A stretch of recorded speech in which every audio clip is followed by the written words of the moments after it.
Guys, ang ginawa ko, hindi ko siya inopen dito sa nagvi-video kong phone kasi nga ang hirap ditong i-login. Kung ito pa yung pinaka-latest na phone guys ha, this is Samsung Z5 Fold. Latest to. Ito naman Huawei ito guys. This is Huawei. Ito pa yung Huawei guys na walang App Store.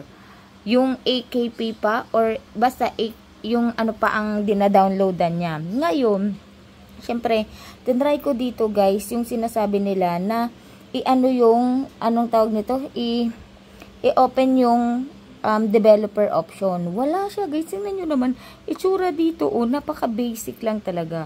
So, ang ginawa ko guys, dito ako sa About Phone. Tapos, ayan, nakita nyo yung builder number. Tinap ko siya ng 7 beses. Pag tap ko ng 7 beses, lumabas yung,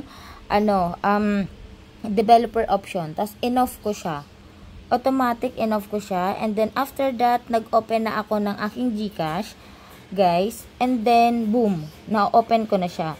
Pero, guys, sa tingin ko, may problem din dito sa isang phone ko. Kasi, nung chinek ko, ang dami niyang OTP na nakasend. Hindi lang siya nagpa-pop up dito sa phone ko na nagsisend siya ng OTP.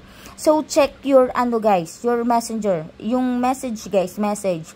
I-check nyo, kasi baka hindi nyo lang na-notice na, na pala siya. Madami na pala siyang OTP, guys, na pinapadala. So, ngayon, na-open ko na siya. Okay na yung GCash ko. Dito ko na lang siya ilalagin sa isang phone ko. Hindi na dito sa hawak kong phone. So, sana lahat tayo ma-resolve yung problem dito sa GCash. So, ang gagawin guys, kung wala kayong developer option na nakikita doon sa settings, ang gawin nyo, pumunta kayo doon mismo sa About Phone.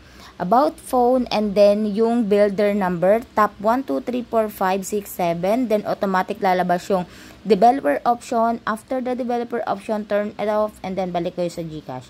So, yun. And then, check nyo din, guys, yung messenger nyo. Kasi minsan, hindi nagno-notify. Ewan ko bakit hindi nagno-notify na may message na pala.